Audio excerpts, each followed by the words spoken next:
ನಿಮಗೆಲ್ಲ ಅಂತಹ ಯೋಗ ಬಂದಿದೆ. ಇವತ್ತು ನೀವು ತುಂಬಾ ಗಮನ ಇಟ್ಟು ಕೇಳಿಸ್ಕೊಂಡು ಯೋಗವನ್ನ ಸರಳ ಆಸನಗಳನ್ನ ಹೇಳ್ಕೊಡ್ತಾರೆ, ಅವುಗಳ ಲಾಭವನ್ನು ಸಹ ನಿಮ್ಗೆ ತಿಳಿಸ್ತಾರೆ. ನೀವು ಇದನ್ನ ಮುಂದೆ ಮನೆಯಲ್ಲಿ ಅದನ್ನೇ ಫಾಲೋ ಮಾಡೋದು. ಪ್ಲಸ್ ನಾಳೆಯಿಂದ ಇಲ್ಲಿ ನಮ್ಮ ಈ ಶಿಬಿರದಲ್ಲೂ 10 ನಿಮಿಷಗಳ ಅವಧಿಯಲ್ಲಿ ಕೆಲವು ಆಸನಗಳನ್ನ, ಸರಳ ಆಸನಗಳನ್ನ ಇಲ್ಲಿ ಮಾಡಿಸ್ತೀವಿ. ಸೊ ಗಮನ ಇಟ್ಟು ಕೇಳಬೇಕು, ಕಲ್ತ್ಕೋಬೇಕು. ಅತ್ಯುತ್ತಮವಾಗಿ ಯೋಗ ಮಾಡಿದವರಿಗೆ ನಿಮಗೆ ಗೊತ್ತಿರುವ ಹಾಗೆ ಪ್ರಶಸ್ತಿಯನ್ನು ಸಹ ಕೊಡ್ತೀವಿ. ಅರ್ಥ ಆಯ್ತಾ? ನೀವು ಡೌಟ್ಸ್ ಅನ್ನ ಕೇಳ್ಬೋದು, ಸರ್ ಹೇಳ್ತಾರೆ ಅವರು. ಓಕೆ, ಶ್ರೀ ಪ್ರಸಾದ್ ಕುಮಾರ್ ಸರ್ ಅವರನ್ನು ಆತ್ಮೀಯವಾಗಿ ಸ್ವಾಗತಿಸ್ತಾ ಇದ್ದೇವೆ.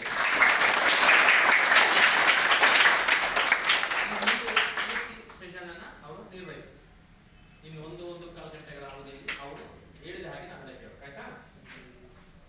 ಹಾಗೆ ಸ್ವರೂಪ ಮೇಡಮ್ ಅವರು ನಿವೃತ್ತ ಉಪನ್ಯಾಸಕರು, ಅವರು ಸಹ ಈ ಒಂದು ನಮ್ಮ ಬೇಸಿಗೆ ಶಿಬಿರಕ್ಕೆ ಆಗಮಿಸಿದ್ದಾರೆ. ಅವರಿಗೂ ಸಹ ಆತ್ಮೀಯವಾದ ಸ್ವಾಗತವನ್ನು.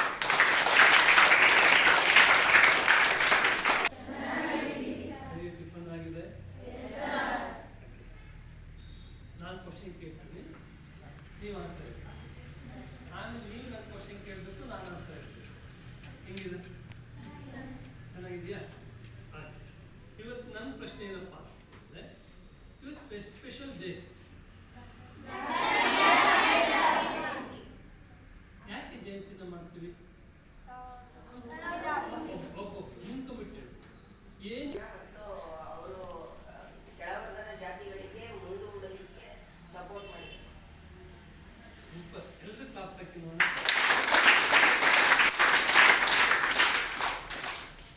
ಅಂಬೇಡ್ಕರ್ ಅವರ ಹುಟ್ಟಿದಂತಹ ದಿನ ನಂಬರ್ 1. ಇದರಲ್ಲಿ ಆಗಿನ ಕಾಲದಲ್ಲಿ ಹಿಂದುಳಿದಂತಹ ಜನಾಂಗದವರಿಗೆ ಅಭಿವೃದ್ಧಿಗೊಳಿಸಬೇಕು ಅಂತ ಹೋರಾಟ ಮಾಡಿದಂತಹ ಮಹಾನ್ ವ್ಯಕ್ತಿ ಅಂತ.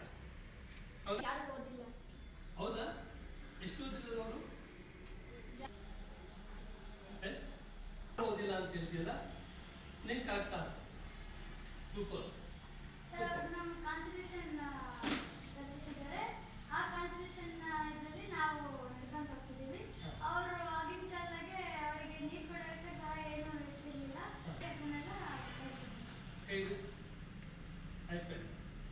This is good answer. See, ಎಷ್ಟು ಚೆನ್ನಾಗಿ ಹೇಳಿದ್ರು. 37 ಡಿಗ್ರಿ ಪಡೆದಿದ್ದಂತೆ ಡಾಕ್ಟರ್ ಬಿ ಆರ್ ಅಂಬೇಡ್ಕರ್. ಎಷ್ಟು? 37 ಡಿಗ್ರಿ. ಜೊತೆಲಿ ವಿದೇಶದಲ್ಲಿ PhD ಮಾಡಿದಂತಹ ಮೊದಲ ಭಾರತೀಯ ಯಾರಪ್ಪ ಅಂತ ಹೇಳಿದ್ರೆ ಡಾಕ್ಟರ್ ಬಿ ಆರ್ ಅಂಬೇಡ್ಕರ್.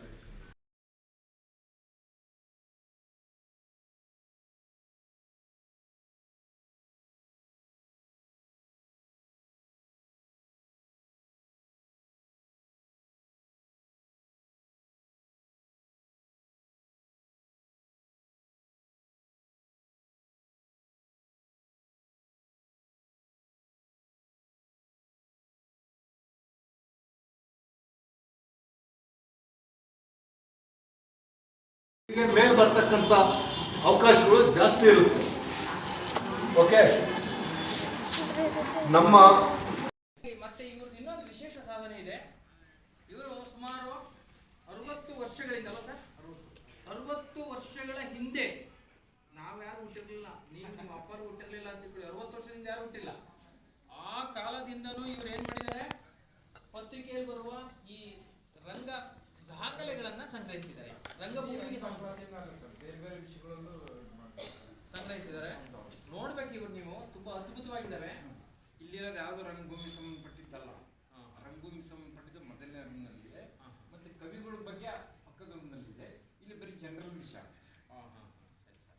ರಸಪ್ರಶ್ನೆಗಳು, ಈ ಥರ ಪ್ರಾಣಿಗಳ ಬಗ್ಗೆ, ಪಕ್ಷಿಗಳ ಬಗ್ಗೆ, ಆಮೇಲೆ ರಸಪ್ರಶ್ನೆ, ಕೆಲವು ನಾವು ತಿಳ್ಕೊಳ್ಳೇಬೇಕಾದ ಕೆಲವು ಮಾಹಿತಿಗಳು ಇಲ್ಲಿರೋದು. ಅದು ಆ ಕಡೆ ಇರೋದೆಲ್ಲ ಪೂರ್ತಿ ಕವಿಗಳು, ಆ ಕಡೆ ರೂಮ್ದು. ಆ ಕಡೆ ರೂಮ್ನಲ್ಲಿ ಬರೀ ರಂಗಭೂಮಿ ಈ ಥರ. ಓಕೆ, ನಿಮಗೆ ನಾವು ಅವಕಾಶ ಕೊಡ್ತೀವಿ. ಅದನ್ನ ಫಸ್ಟ್ ಸರ್ ಈ ಮಾಹಿತಿ ಕೊಡ್ರಿ. ಒಂದು ವರ್ಗ ಇವ್ರು ಇಷ್ಟು ಹುಡುಗರನ್ನ ಅದು ನೋಡ್ಕೊಂಡ್ ಬರ್ಲಿ ಕಳ್ಸ. ಆಯ್ತು. ಆಮೇಲೆ ಇವ್ರು ನೋಡ್ಕೊಂಡ್ ಬರ್ತಾರೆ, ಆಮೇಲೆ ಯಕ್ಷೆ ಮಾಡ್ತಾರೆ. ಗೊಂದಲ ಆಗಲ್ಲ ಅಲ್ವಾ? ಫಸ್ಟ್ ನೋಡ್ಕೊಂಡ್ ಬರಲ್ಲ. ಸ್ವಲ್ಪ ಮುಂಚೆ ಎಲ್ಲ ನೋಡ್ಕೊಂಡ್ ಬನ್ನಿ.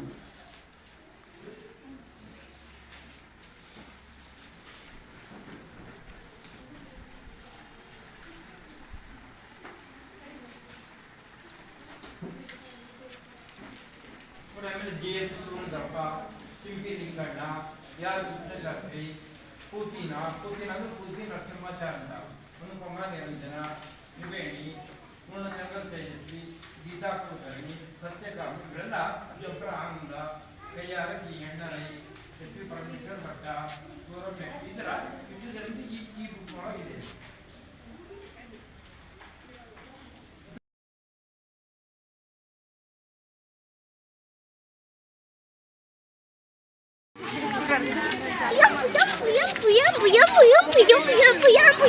ಅವರು ಲಂಡನ್ ನಲ್ಲಿ ಭೂಗರ್ಭಶಾಸ್ತ್ರನ ಅಧ್ಯಯನ ಮಾಡಿದರು. ಅವ್ರ ತಂದೆ DC ಆಗಿದ್ರು, ಬಹಳ ಶ್ರೀಮಂತರು. ಅವ್ರ ತಂದೆ DC ಆಗಿದ್ದಲ್ಲ, ಅವರು ತಮ್ಮ ಮಗನ ಲಂಡನ್ ನಲ್ಲಿ ವ್ಯಾಸಂಗ ಮಾಡಿಸಿ ಭೂಗರ್ಭಶಾಸ್ತ್ರದಲ್ಲಿ ಅವರು ಸ್ನಾತಕೋತ್ತರ ಪದವಿಯನ್ನು ಪಡೆದಿದ್ರು. ಆಮೇಲೆ ಅವ್ರು ಬಂದು ಎಲ್ಗೂ ಓದ್ಕೊಂಡು ಬಂದ್ಮೇಲೆ ಬೆಂಗಳೂರಿನಲ್ಲಿ ಇದ್ರು. ಅವ್ರಿಗೆ ಕೆಲಸ ಸಿಕ್ತು ಭೂಗರ್ಭ ಇದರಲ್ಲಿ. ಆದ್ರೆ ಅವ್ರು ಕೆಲಸ ಭಾಳ ವರ್ಷ ಮಾಡಲಿಲ್ಲ, ಕೇವಲ ಒಂದೇ ವರ್ಷಕ್ಕೆ ಕೆಲಸಕ್ಕೆ ರಿಸೈನ್ ಮಾಡಿದ್ರು.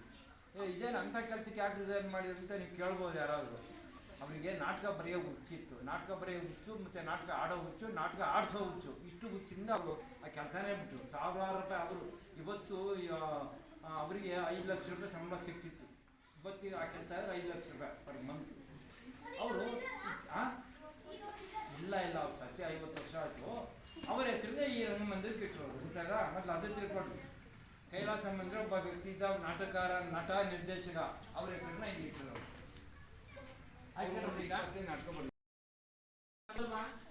ಒಂದು ಪುಸ್ತಕವನ್ನ ಕರೆಕ್ಟಾಗಿ ಓದಬೇಕು ಅಂದ್ರೆ ಎಷ್ಟು ಒಂದು ದಿನ ಬೇಕು. ಅಂಥವು ಎಷ್ಟು ಗೊತ್ತಾ ಇಲ್ಲಿ?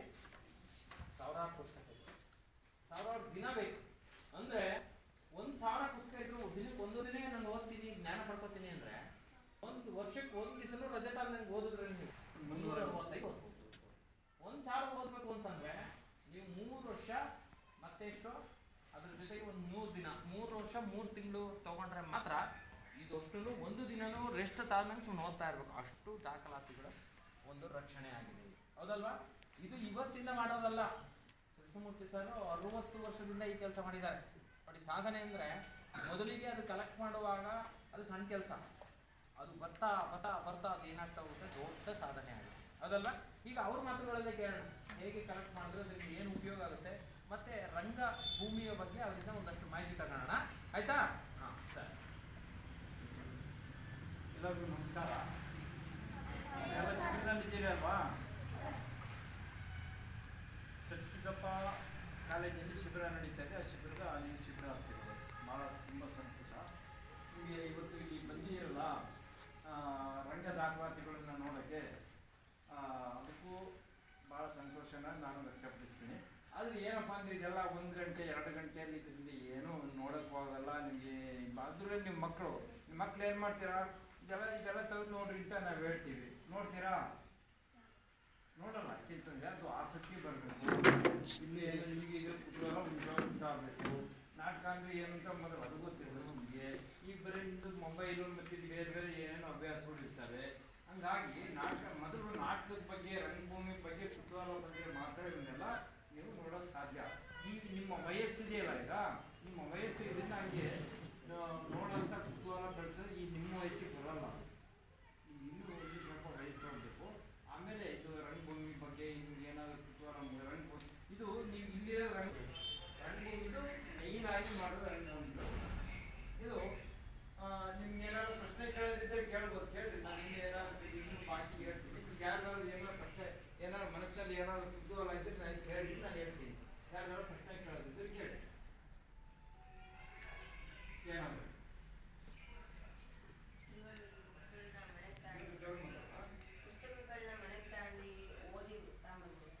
ಮನಿ ಕೊಡಲ್ಲ, ಇಲ್ಲೇ ಕುತ್ಕೊಂಡು ಓದ್ಬೋದು.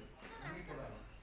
ಯಾಕಂತಂದರೆ ಮನಿ ಕೊಟ್ಟರೆ ಏನಾಗುತ್ತೆ ಅಂದರೆ ಪುಸ್ತಕದ ಇದ್ದೇ ಇರೋದಿಲ್ಲ. ನಿಮಗೆ ನೀವು ತಗೊಂಡು ಹೋದರೆ ನಿಮ್ಮ ಮನೆಗೆ ಹೋದ್ರೆ ಮನೆ ಆಯ್ತಪ್ಪ ನಾನು ಕೊಡ್ತೀನಿ, ನಿಮ್ಮ ಮನೆ ತಗೊಂಡೋಗಿ ಓದು ಅಂತ ಕೊಡ್ತೀನಿ. ನೀನು ಮನೆ ತಗೊಂಡೋಗಿ ಓದಲ್ಲ. ನಾನು ಹೇಳ್ತೀನಿ ಓದಲ್ಲ. ನೀವು ಹೇಳಪ್ಪ. ನೀವು ಹೆಂಗ್ ಮಾಡಿದ್ರಿ ಅಂತ ಕೇಳ್ತೀರಾ? ಏನಮ್ಮ? ನೀವು ಯಾಕೆ ಕೇಳು, ತೊಂದ್ರೆ ಇಲ್ಲ, ಕೇಳು. ಹೇಳ್ತೀರಾ? ತಡಿಯಲ್ಲ ಕೇಳಿ. ನಿಮ್ಗೇನು ಕುತೂಹಲ ಇದೆ ಕೇಳ್ರಿ. ನಿಮ್ಗೇನು ರಂಗ ದಾಖಲಾತಿ? ಏನ್ರಿ ಏನು? ರಂಗ ದಾಖಲಾತಿ ಅಂದ್ರೆ ರಂಗ ಅಂದ್ರೆ ನಾಟಕ ಅಂತ. ನಾಟಕಗಳ ಬಗ್ಗೆ ವಿಷಯ ಬರುತ್ತಲ್ಲ, ಪೇಪರ್ನಲ್ಲಿ ಬರುತ್ತೆ, ಮ್ಯಾಗ್ಝಿನ್ಗಳಲ್ಲಿ ಬರುತ್ತೆ. ಸುಧಾ ಮತ್ತೆ ಸುಧಾ ತರಂಗ ಈ ಥರ ಈ ಥರ ಮ್ಯಾಗ್ಝಿನ್ಗಳು ಯಾರಾದರೂ ಓದ್ತೀರಾ? ದಿನ ಪೇಪರ್ ಯಾರಾದರೂ ಓದ್ತೀರಾ? ಭಾನುವಾರ ಪೇಪರ್ ಓದ್ತೀರಾ? ನಿಮ್ಗೆ ಈ ಜನರಲ್ಲಿ ಪೇಪರ್ ಡೈಲಿ ಪೇಪರ್ ಓದೋರು ಯಾರು ಕೈ ಎತ್ತಿ? ಯಾರಿಲ್ಲ. ಡೈಲಿ ಪೇಪರ್ ಯಾರು ಓದಲ್ಲ ಬಿಡ್ರಿ. ಈಗಲೇ ಮೊಬೈಲ್ ಬಂದ್ಬಿಟ್ಟು ಯಾರು ಪೇಪರ್ ಓದೋ ಇಂಟ್ರೆಸ್ಟ್ ಇಲ್ಲ. ನಮ್ಗೆ ಏನು ಸರ್ ಪೇಪರ್ ಓದಿ ಪ್ರಯೋಜನ? ಮೊಬೈಲ್ನಲ್ಲಿ ಎಲ್ಲ ನೋಡ್ತೀವಿ ಅಂತೀರಾ. ಆದರೆ ಅದು ದಾಖಲೆಯಾಗಿ ಉಳಿಯೋಕ್ಕೆ ಸಾಧ್ಯನಾ? ಮೊಬೈಲ್ ನಂಬರು ದಾಖಲೆಯಾಗಿ ಉಳಿಯೋಕ್ಕೆ ಸಾಧ್ಯ ಇಲ್ಲ. ಇವತ್ತು ನೋಡಿ ಮತ್ತೆ ನಾಳೆ ಮರ್ತ್ಬಿಡ್ತೀರಾ. ನಾಟಕದ ಬಗ್ಗೆ ಪೇಪರ್ನಲ್ಲಿ ಬಂದಿರೋ ವಿಷಯಗಳು ರಂಗ ದಾಖಲೆ ಅಂತಂದ್ರೆ ನಾಟಕದ ಬಗ್ಗೆ ಪೇಪರ್ನಲ್ಲಿ ಮತ್ತೆ ಮ್ಯಾಗ್ಝಿನ್ಗಳಲ್ಲಿ ಬಂದಿರೋ ವಿಷಯ ಕಲೆಕ್ಟ್ ಮಾಡೋದಕ್ಕೆ ರಂಗ ದಾಖಲಾತಿ ಅಂತ ಹೇಳ್ತೀವಿ. ಮತ್ತೆ ಇನ್ನೇನು? ನನಗೆ ಹೆಂಗ್ ಆಸಕ್ತಿ ಬಂತು? ಒಳ್ಳೆ ಪ್ರಶ್ನೆ ಕೇಳಿದೆ. ನಾವು ನಿಮ್ಮಷ್ಟು ಈಗ ನಿಮಗೆಲ್ಲ 11-12 ವರ್ಷ ಬೇಕಲ್ವಾ ನಿಮ್ಗೆಲ್ಲರಿಗೂ? 11-12 ನನಗೆ ನಿಮ್ಮ ವಯಸ್ಸಿನಲ್ಲಿ ಇದ್ದಾಗ ನಾನು 6ನೇ ಕ್ಲಾಸ್ನಲ್ಲಿ ಓದ್ತಾ ಇದ್ದೆ. ನಮ್ಮ ಮನೆ ಮುಂದೆನೆ ನಾಟಕ ಆಡೋ ಥಿಯೇಟ್ರ್ ಇತ್ತು. ನಾಟಕ ಆಡೋಂಥ ಒಂದು ಥಿಯೇಟ್ರ್ ನಮ್ಮ ಮನೆ ಮುಂದೆ ಇಲ್ಲೇ ಗೀತಾ ರಸ್ತೆ ಇರ್ತಾ ಇತ್ತು. ಈ ರಸ್ತೆಯಲ್ಲಿ ಸೀದಾ ಹೋದ್ರೆ ಗೀತಾ ರೋಡ್ ಸಿಗುತ್ತೆ. ನಮ್ಮ ಮನೆ ಎದುರುಗಡೆ ಜೈನ್ ಥಿಯೇಟ್ರ್ ಅಂತ ಒಂದು ನಾಟಕ ಆಡೋ ಕಲಾ ಸೇವಾ ಸಂಘದ ಜೈನ್ ಥಿಯೇಟ್ರ್ ಅಂತ ಅಲ್ಲಿ ನಾನು ಅಲ್ಲಿ ನಾಟಕ ಪ್ರಾಕ್ಟೀಸ್ ಮಾಡ್ತಾ ಇದ್ರು. ನಾನು ಹೋಗಿ ನಿಮ್ಮಂಗೆ ಸಣ್ಣ ಹುಡುಗ ಅಲ್ಲ, ಹೋಗಿ ಕುತ್ಕೊಂತಿದ್ದೆ ನಾಟಕ ಪ್ರಾಕ್ಟೀಸ್ ನೋಡ್ಕೊಂತ. ಆಮೇಲೆ ನಾಟಕ ಪ್ರಾಕ್ಟೀಸ್ ಮಾಡ್ತಾ ಒಬ್ಬ ಹುಡುಗ ಏನೋ ಹೇಳ್ತಾ ಇದ್ದ. ಆ ಹುಡುಗ ಸರಿಯಾಗಿ ಹೇಳ್ತಿರ್ಲಿಲ್ಲ. ಅಮ್ಮ ಹೊಟ್ಟೆ ಹಸಿತಾ ಇದೆ, ಅನ್ನ ಹಾಕಿ ಅಂತ ಒಂದು ಪದನ ಅವನ ತಾಯಿ ಕೇಳ್ತಾನೆ ಅವನು. ಆದ್ರೆ ಅವನಿಗೆ ಕೇಳೋಕೆ ಅದು ಸರಿಯಾಗಿ ಅವನಿಗೆ ಬರಲಿಲ್ಲ. ಆಮೇಲೆ ನಾನು ದಿನ ಹೋಗಿ ಕುತ್ಕೊಂಡು ನೋಡ್ತಾ ಇದ್ದಲ್ಲ, ಆ ನಾಟಕದ ಡೈರೆಕ್ಟ್ರು ಅಂದ್ರೆ ನಾಟಕ ಕಲಿಸೋ ಒಬ್ಬ ಮನುಷ್ಯ. ಅವನಿಗೆ ನಾಟಕದ ಡೈರೆಕ್ಟ್ರು ಅಥವಾ ನಿರ್ದೇಶಕರು ಅಂತ ಹೇಳ್ತೀವಿ. ಅವರು ನನಗೆ ಕೇಳಿ, ಏನೋ ಬಾಯಲ್ಲಿ ನೀನು ಬಾಯಿಲಿ ಈ ಮಾತು ಹೇಳಪ್ಪ ನೀನು ಅಂತ ಹೇಳಿದೆ. ಅಮ್ಮ ಹೊಟ್ಟೆ ಹಸಿತಾ ಇದೆ, ಅನ್ನ ಹಾಕೆ ಅನ್ನೋದು ನಾನು ಹೇಳಿದೆ. ನೋಡಿ ಇವನು ಎಷ್ಟು ಕರೆಕ್ಟಾಗಿರುತ್ತೆ, ನೀನು ಯಾಕೆ ಸರಿಯಾಗಿರ್ತಾರೆ? ಆಯ್ತು, ನೀನು ಸರಿಯಾಗಿ ಹೇಳು ನೋಡಪ್ಪ. ನೀನು ಮುಂದಿನ ಸರಿ ಇನ್ನೊಂದು ಸರಿ ನಾವು ಈ ನಾಟಕ ಆಡಿದಾಗ ನೀನು ಈ ಪಾತ್ರ ನೀನೇ ಮಾಡುವಂತ ಹೇಳಿ. ಅವಾಗ ನಾನು ಆ ನಾಟಕದಲ್ಲಿ ಮುಂದಿನ ಸರಿ ಮಾಡಿದಾಗ ನಾನು ನಾಟಕದಲ್ಲಿ ಪಾತ್ರ ಮಾಡಿದೆ. ನಾಟಕದಲ್ಲಿ ಪಾತ್ರ ಮಾಡಿದ್ದು ನನಗೆ ನಾಟಕದಲ್ಲಿ ಏನೋ ಆಸಕ್ತಿ ಹುಟ್ಕೊಂಡು ಇಲ್ಲಿ ಆಸಕ್ತಿ ಹುಟ್ಟು ಒಂದು 2-3 ನಾಟಕ ಆಡಿದೆ. ಒಂದು 20ನೇ ವಯಸ್ಸಿಗೆ ಸುಮಾರು ಒಂದು 25 ನಾಟಕ ಆಡಿದ್ದೆ ನಾನು. ಅವಾಗ ನನಗೆ ನಾವು ಮಾಡಿದ ನಾಟಕದ ಬಗ್ಗೆ ಏನಾದರೂ ಪೇಪರ್ನಲ್ಲಿ ಬಂದರೆ ಅದನ್ನು ಕಟ್ ಮಾಡಿ ಜಮ್ನ ಇಟ್ಕೊಳ್ತಿದ್ದೆ. ಇಷ್ಟೇ ಚೆನ್ನಾಗಿ ಬರ್ತಾ ಇತ್ತು, ಕಟ್ ಮಾಡಿ ಅಂತೇಳಿ ಅದನ್ನು ಅವಾಗ ನೋಡೋದು ನನಗೆ ಏನೋ ಅಂತ ಅಲ್ಲ ನಾಟಕದಲ್ಲಿ. ಏನು ಬರೀ ನಾನು ಮಾಡಿದ ನಾಟಕದ ಮಾತ್ರ ಪೇಪರ್ನಲ್ಲಿ ಕರೆಕ್ಟ್ ಮಾಡಿಟ್ಕೊಳ್ಳೋದು ಏನು ಚೆಂದ. ಅವಾಗ ಈ ಪೇಪರ್ನಲ್ಲಿ ಪೇಪರ್ನಲ್ಲಿ ಯಾವುದೋ ಊರಿನಲ್ಲಿ ನಾಟಕ ಆಡಿದ್ರು, ಇನ್ಯಾರು ಮತ್ತೆ ಆ ನಾಟಕದ ಕಥೆ ಬರ್ತಾನೋ, ಇನ್ಯಾರು ನಾಟಕದಲ್ಲಿ ಪಾತ್ರ ಮಾಡ್ತಾನೋ, ನಾಟಕದಲ್ಲಿ ಸಂಗೀತ ಕೊಟ್ಟನು, ನಾಟಕದಲ್ಲಿ ಬೆಳಕು ಕೊಟ್ಟನು, ಇಂಥ ವಿಷಯ ಎಲ್ಲ ಬರೋದು. ಅದನ್ನೆಲ್ಲ ಕಲೆಕ್ಟ್ ಮಾಡಿ ಇಟ್ಕೊಂಡು ಒಳ್ಳೇದಲ್ವೇ ಅಂತ ನನಗೆ ಆಸಕ್ತಿ ಬಂತು. ನಿಮಗೆ ಆಸಕ್ತಿ ಬಂದಮೇಲೆ ಒಂದು 10 ವರ್ಷ 15 ವರ್ಷ ಮಾಡಿದ ಮೇಲೆ ಈ ನಾನು ಮಾಡಿದ ರಂಗ ದಾಖಲಾತಿಗಳು ನಾಟಕದಲ್ಲಿ ದಿಗ್ಗಜರು ಇರ್ತಾರಲ್ಲ, ಬೆಂಗಳೂರಿನವರು, ಮೈಸೂರಿನವರು, ದಾವಣಗೆರೆ ಇವರೆಲ್ಲ ಇದನ್ನು ನೋಡಿ ಅವ್ರಿಗೆ ಭಾರಿ ಆಶ್ಚರ್ಯ ಆಗ್ಬಿಟ್ಟು, ಈಗ ನಾಟಕದ ವಿಷಯ ಇಷ್ಟೊಂದು ಪೇಪರ್ನಲ್ಲಿ ಬಂದಿರೋ ಕಲೆಕ್ಟ್ ಮಾಡಿದ್ದೀರಲ್ಲ, ನಾನು ಭಾಳ ಒಳ್ಳೆ ಕೆಲಸ ಮಾಡಿದ್ಯಾ ಅಂತ ಹೇಳಿದ್ದಕ್ಕೆ ನನಗೆ ಅವತ್ತಿನಿಂದ ಈಗ ಸುಮಾರು 58 ವರ್ಷ ಆಯ್ತು ನನಗೆ ಈ ಕಲೆಕ್ಟ್ ಮಾಡೋಕ್ಕೆ. 58 ವರ್ಷದಲ್ಲಿ ಈ ಥರದ ಬುಕ್ ಒಂದು 1000ಕ್ಕಿಂತ ಜಾಸ್ತಿ ಬುಕ್ ಆಗಿದೆ. ಈ ಥರದ ಬುಕ್ ಎಲ್ಲ ಪೇಪರು ನೋಡ್ತೀನಿ ನಾನು ಪ್ರತಿ ದಿವಸ. ಪ್ರತಿಯೊಂದು ಪೇಪರು ನಾನೇನು ತರಿಸಲ್ಲ, ಕೆಲವು ಮಾತ್ರ ತರಿಸ್ತೀನಿ, ಎಲ್ಲ ದುಡ್ಕೊಂಡು ತರೋಕ್ಕಾಗಲ್ಲ. ನಮಗೊಂದು ಶಾಲೆ ಐತೆ, ನಮ್ಮ ಶಾಲೆಯಲ್ಲಿ ಎಲ್ಲ ಪೇಪರು ತರಿಸ್ತಾ ಇದ್ವಿ. ಎಲ್ಲ ಪೇಪರು ಎಲ್ಲ ಮ್ಯಾಗ್ಝಿನ್ ನಾನು ಡೈಲಿ ಎಲ್ಲ ನೋಡ್ತಿದ್ದೆ. ನಾಟಕದಲ್ಲಿ ಬಂದಿದ್ದೆಲ್ಲ ಕಟ್ ಮಾಡಿ ಇಟ್ಕೊಂಡು ಅಂಟಿಸ್ತಾ ಇದ್ದೆ. ಇದಕ್ಕೆ ನನಗೆ ಈ ಆಸಕ್ತಿ ಬರೋದಕ್ಕೆ ನಾನು ನಾಟಕ ಆಡಿದ್ದೇ ಕಾರಣ. ನಾನೊಬ್ಬ ರಂಗ ಕಲಾವಿದ, ಬರೀ ಸುಮ್ಗೆ ರಂಗ ಕಲಾವಿದ ರಂಗದಲ್ಲಿ ಇದು ಕಲೆಕ್ಟ್ ಮಾಡೋದು ಬರೋಲ್ಲ. ನಾಟಕದ ವಿಷಯ ಕಲೆಕ್ಟ್ ಮಾಡೋಕ್ಕೆ ರಂಗ ಕಲಾವಿದ ಆಗಿದ್ರೆ ಮಾತ್ರ ಸಾಧ್ಯ. ಹಾಗಾಗಿ ನಾನು ಇದನ್ನೆಲ್ಲ ಕಲೆಕ್ಟ್ ಮಾಡಿದೆ. ಆಮೇಲೆ ಏನಾಯಿತು, ಬರ್ತಾ ಬರೀ ನಾಟಕದ್ದೇ ನಾನು ಪೇಪರ್ನಲ್ಲಿ ಎಂತೆಂಥ ವಿಷಯ ಬರೋದು ನೋಡಿ. ಇದರಲ್ಲಿ ನೀವು ಕ್ಲಿಯರ್ ಅಂತ ನೀವು ಈ ವಿಷಯ ನಿಮಗೂ ಗೊತ್ತಾಗಬೇಕು. ಈ ಬುಕ್ ಒಳಗಡೆ ವಿಷಯ ಬರೀ ಎಲ್ಲೋ ಇವತ್ತು ಪೇಪರ್ನಲ್ಲಿ ಬರುತ್ತೆ, ನಾಳೆ ಇವತ್ತು ನೋಡೋದು ಬಿಸಾಕ್ತೀವಿ, ನಾಳೆ ಈ ಪೇಪರ್ ನಮಗೆ ಸಿಗಲ್ಲ. ನಾವು ತರಿಸಿರ್ತೀವಿ ದುಡ್ಡು ಕೊಟ್ಟು, ಆದರೆ ನನಗೆ ಸಿಗಲ್ಲ. ಇದರಲ್ಲಿ ಇರೋ ವಿಷಯ ನೀವು ತಿಳ್ಕೋಬೇಕು, ಎಲ್ಲರೂ ತಿಳ್ಕೋಬೇಕು. ಅಂಥ ವಿಷಯ. ಅದಕ್ಕೆ ಇದ್ರ ಟೈಟಲ್ ನೀವು ತಿಳಿಯಿರಿ ಅಂತ.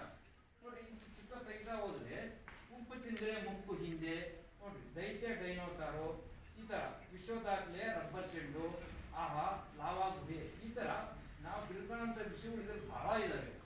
ಇದು ಬರೀ ನಾಟಕದ ಮಾತು. ಇಂಥ ವಿಷಯನ ಯಾಕೆ ಕರೆಕ್ಟ್ ಮಾಡುವರು ಅಂತ ನಾನು ಅವಾಗಲೇ ಈಗ 40 ವರ್ಷದಿಂದ ರಂಗಭೂಮಿದಲ್ಲಿ ಬೇರೆ ಬೇರೆ ವಿಷಯ, ಮತ್ತೆ ಆಟದ ಕ್ರೀಡೆಗೆ ಸಂಬಂಧಪಟ್ಟ ವಿಷಯ, ಸಿನಿಮಾಗೆ ಸಂಬಂಧಪಟ್ಟ ವಿಷಯ ಎಲ್ಲಾದರೂ ನಾನು ಕರೆಕ್ಟ್ ಮಾಡೋದು ಇವತ್ತು ನನ್ನ ಹತ್ರ ಇದೆ. ಕ್ರೀಡೆ, ಸಿನಿಮಾ, ಆಮೇಲೆ ವಿಜ್ಞಾನಿಗಳು, ಎಂತೆಂಥ ವಿಜ್ಞಾನಿಗಳು ಎಲ್ಲಿ ಪೇಪರ್ನಲ್ಲಿ ಬರ್ತಾರೆ ಅದೆಲ್ಲ ಎಲ್ಲ ಕರೆಕ್ಟ್ ಮಾಡ್ತಾ ಇದ್ವಿ. ಆಮೇಲೆ ರಸಪ್ರಶ್ನೆ ಹೊಡೆದು ನಿಮ್ಮ ರಸಪ್ರಶ್ನೆ ಅಂದ್ರೆ ಗೊತ್ತಾ, ಆ ಥರ ಬೇಕಾದಷ್ಟು ಪೇಪರ್ನಲ್ಲಿ ಬರ್ತಾ ಇತ್ತು. ಅದನ್ನು ಕರೆಕ್ಟ್ ಮಾಡ್ತಾ ಮಾಡ್ತಾ ಮಾಡ್ತಾ ಅದು ಬರೀ ರಸಪ್ರಶ್ನೆದೇ ಒಂದು 25 ಬುಕ್ ಇದಾವೆ. ಬರೀ ರಸಪ್ರಶ್ನೆ ಒಳಗಡೆ ಅಸಂಖ್ಯಾತ ರಸಪ್ರಶ್ನೆಗಳಿವೆ. ಆ ಥರ ಎಲ್ಲ ಕರೆಕ್ಟ್ ಮಾಡಿ ಒಳ್ಳೇದಲ್ವೇ ಅಂತ ಬಂದು ನಾನು ಬರೀ ನಾಟಕದ ಮಾತ್ರ ಮಾಡಲಿಲ್ಲ. ನಾಟಕದ ಅಲ್ಲದೆ ನಾಟಕವನ್ನು ಹೊರತುಪಡಿಸಿ ಸಿನಿಮಾ, ಕ್ರೀಡೆಗೆ ಸಂಬಂಧಪಟ್ಟಿದ್ದು. ಕ್ರೀಡೆ ಅಂದ್ರೇನು? ಆಟ. ಫುಟ್ಬಾಲ್ ಇರ್ಬೋದು, ಬಾಲ್ ಬ್ಯಾಡ್ಮಿಂಟನ್ ಇರ್ಬೋದು, ಕ್ರಿಕೆಟ್ ಇರ್ಬೋದು, ಖೋಖೋ ಇರ್ಬೋದು, ಇನ್ನು ಏನೇನೋ ಇರ್ಬೋದು, ಕಾಲ್ಚೆಂಡ್ ಇರ್ಬೋದು, ಈ ಥರ ಆಟಗಳು ಸಂಬಂಧಪಟ್ಟವರು ವಿಜ್ಞಾನಿಗಳು ಯಾರ್ಯಾರು ಏನೇನು ಸಂಶೋಧನೆ ಮಾಡಿದ್ರು, ಯಾರ್ಯಾರು ಏನೇನು ಕಂಡುಹಿಡಿದ್ರು, ಆ ಥರ ವಿಜ್ಞಾನಿಗಳು ನಮ್ದು ಸುಮಾರು ಪುಸ್ತಕ ಇದೆ. ಆ ಥರ ಮುಂದಿನ ಪೇಪರ್ನಲ್ಲಿ ಬಂದರೆ ವಿಜ್ಞಾನಿಗಳ ವಿಷಯ. ಮತ್ತೆ ನೋಡಿ, ಇದು ಮಕ್ಕಳ ಸಾಮಾನ್ಯ ಜ್ಞಾನ ಅಂತ ಈ ಪುಸ್ತಕ. ನೀವು ಮಕ್ಕಳು ಖಂಡಿತ ಓದಿ ತಿಳ್ಕೋಬೇಕಿದ್ದನ್ನ. ಇದು ನಿಮಗೆ ಇವಾಗ ಎಲ್ಲ ಹುಡುಕಿಯರು ಈ ಥರ ಸಿಗಲ್ಲ. ಈ ಥರ ನಿಮ್ಗೆ ಪುಸ್ತಕ ಆಯ್ತಾ ಕೊಂಡ್ಕೊಂತ ನಾನು ಬಿಡ್ರಿ ಇಂಥದ್ದು ಸಿಗೋದಿಲ್ಲ. ಅದು ನೋಡಿ, ನಿಮಗೆ ಪೇಪರ್ನಲ್ಲಿ ಬಂದಿರೋ ಇದೇ ಬೇರೆ. ಇದು ನೋಡಿ, ಮಕ್ಕಳ ಸಾಮಾನ್ಯ ವಿಜ್ಞಾನ ಅಂತ ನೀವು ತಿಳ್ಕೊಳ್ಳೇಬೇಕಾದಂಥ ವಿಷಯ ಇದು.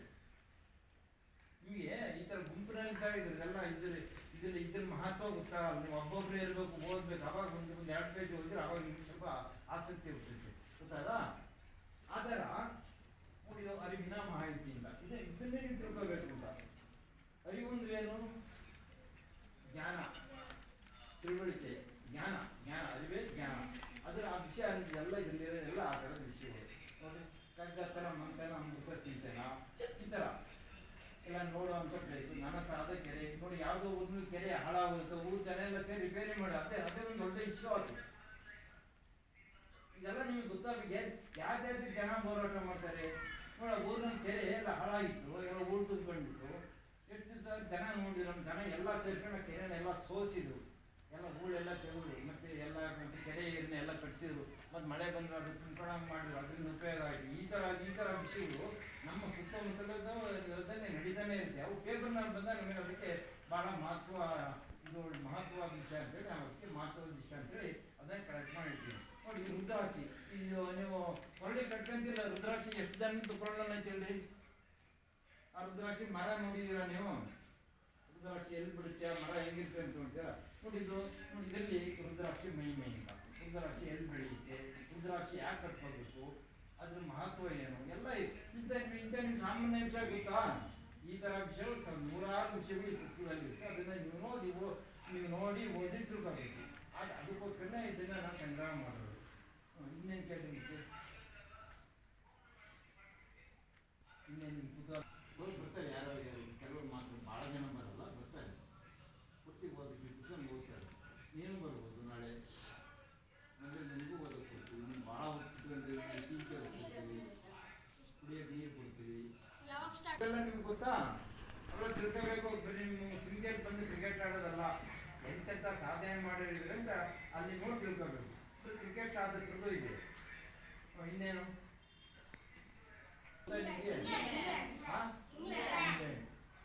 ಆಮೇಲೆ ಎಲ್ಲಿ ಬೆಳೀತಾ ಇರೋದು? ಪ್ರಪಂಚದ ಎಲ್ಲ ಕಡೆ ಬೆಳೀತಾ ಇದೆ. ಪ್ರಪಂಚದ ಎಲ್ಲ ಕಡೆ ಇವತ್ತು ಕ್ರಿಕೆಟ್ ಇಲ್ಲದೆ ಇರೋ ಊರೇ ಇಲ್ಲ. ಎಲ್ಲೋ ಕೆಲವು ಕಡೆ ಇಲ್ಲದೆ ಇರೋ ಆಪರೇಷನ್ ಬೇರೆ. ಭಾರತದಲ್ಲಿ ಹೆಂಗಿದೆ ಕ್ರಿಕೆಟ್? ಭಯಂಕರ ಅಲ್ವಾ? ಆಮೇಲೆ ಇನ್ನೊಂದು ವಿಷಯ ಗೊತ್ತಾ? ಈ ಕ್ರಿಕೆಟ್ ಆಟದಲ್ಲಿ ಭಾರತ ಅತ್ಯಂತ ಶ್ರೀಮಂತ ರಾಷ್ಟ್ರ ಇಡೀ ಪ್ರಪಂಚಕ್ಕೆ. ಗೊತ್ತಾ ಈ ವಿಷಯ? ಕ್ರಿಕೆಟಿನಲ್ಲಿ ಇರೋವಷ್ಟು ದುಡ್ಡು ಇಂಡಿಯಾದಲ್ಲಿ ಇರೋವಷ್ಟು ದುಡ್ಡು ಬೇರೆ ಇಂಗ್ಲೆಂಡ್ನಲ್ಲೂ ಇಲ್ಲ, ಆಸ್ಟ್ರೇಲಿಯಾದಲ್ಲೂ ಇಲ್ಲ, ಲಂಡನ್ ಇದರಲ್ಲೂ ಇಲ್ಲ, ಸೌತ್ ಆಫ್ರಿಕಾದಲ್ಲೂ ಇಲ್ಲ. ಕ್ರಿಕೆಟ್ಗೆ ಇಂಡಿದು ಬ್ರಿಟಿಷರು, ಲಂಡನ್, ಇಂಗ್ಲೆಂಡ್ನ ಕಂಡುಹಿಡಿದ್ರು. ಅದು ಕಂಡುಹಿಡಿದ ಮೇಲೆ ಭಾಳಷ್ಟು ಈಗ 200 ವರ್ಷ ಆಗಿದೆ. ಭಾಳಷ್ಟು ಪರಿವರ್ತನೆ ಆಗಿ ಇವತ್ತು ಏನು ನಡೀತಾ ಇದೆ ಆ ಇದಕ್ಕೆ ನಿಂತಿದೆ.